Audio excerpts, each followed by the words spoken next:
Hello there and welcome back to another edition of the Hot Out Classic Remastered. This time we take a look at the 1995 Nissan 300ZX Turbo.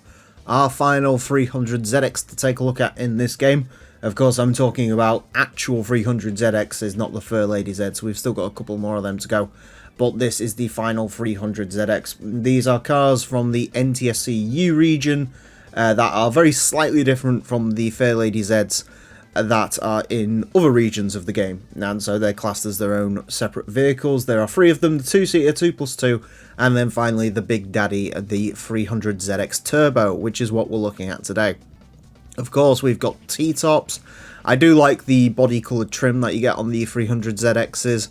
Another nice touch, I don't know if you could sort of see there's a little sort of marker light in the rear bumper, which I think reflects, American cars have to have reflectors or something on like the front and rear end, I think, or something like that. So that's another interesting feature of this car. Very cool looking, does look very nice in this red. Front engine, rear wheel drive, 643 horsepower, 1,361 kilograms.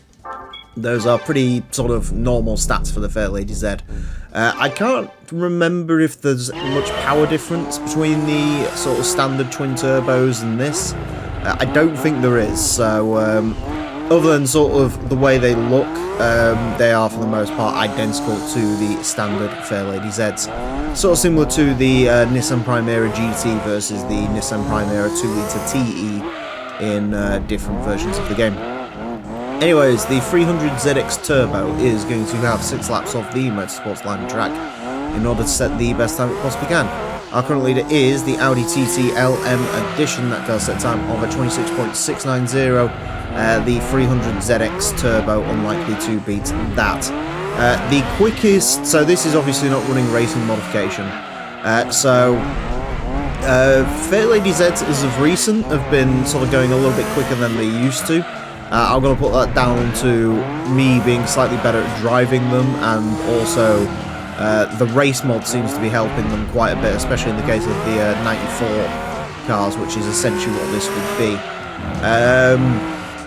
The quickest non-race modded Fair Lady we've had was actually a 300ZX. That is the 300ZX 2+2, if I'm reading that correctly. That's at a time of a 30.9, so that's sort of what we're aiming for. The problem with the 300ZX Turbo, and indeed a lot of the Japanese high-powered sports cars such as this, is it does sort of spin its power away through just having too much power, basically. These are stage 4 turbo cars. 641 horsepower through the rear wheels of anything is going to be a challenge. And the chassis can't really keep up with it too well. The 300ZX does an okay job, better than quite a lot of the cars we drive around here. Of course, the sort of key issue the 300ZX has is the it being a bit weighty. And you can definitely feel that when you drive this around. 30.617. That is a bit more sort of alike as what we've seen from current 300ZX lore. I'll have to take to the hill there, which I don't really like to do, but... Oh, accidentally went into first gear there. That is not good. That is not where we want to be. Fortunately, unless one of these is... I mean, it does go quite... I'll check the gear ratios after this. I don't think... I mean, if any of the 300ZXs have been automatics, they've done quite a good job of hiding it through just having insane power. I mean, this is the type of car... When you get to sort of 660 horsepower, I'm not too displeased when a car has long gears. Ooh, we did go a bit sideways there. Oh, there you go. Finally going to get caught out by the power. No, there's 5-speed. Yeah, there's definitely... I think if you sort of put all the best laps together from this, there is probably like a 30.4 in there for this. They're just a bit, well, a lot tough to drive. It is just any sort of rear-wheel drive coupe is obviously going to have issues with power delivery when it has 600 horsepower, so... Yeah, I'm not going to be surprised when we see the splits if this thing could have gone significantly quicker, but I'm actually quite happy with that lap time. 666. Interesting. So I suppose if you took to the take to the skies, yeah. Again, I wouldn't look too far into that because Sector 1 obviously sort of compromised the entry in Sector 2. So I don't think there is that much time in it. Like I say, possibly a 30.4 if you really was to go for it, but not too sure in this case. A 30.617 will place this into 221st place.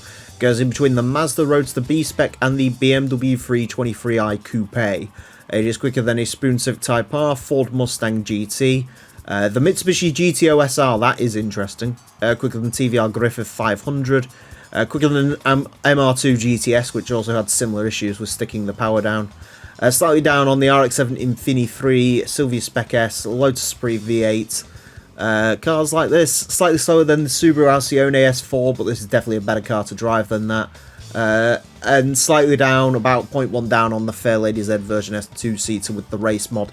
As I said, I think if you strung a perfect lap together, there is probably a 0.4 in there, which would put it about 0.2 away from a Fairlady Z twin turbo with the race mod. But I'm quite happy to take that to the bank and cash it in. Yeah, pretty decent run. And a good way to send out the 300ZXs because they do look quite cool. Anyways, that is it for this episode. Thank you all very much for watching. Join me next time when I'll be driving something completely different. Until then, farewell.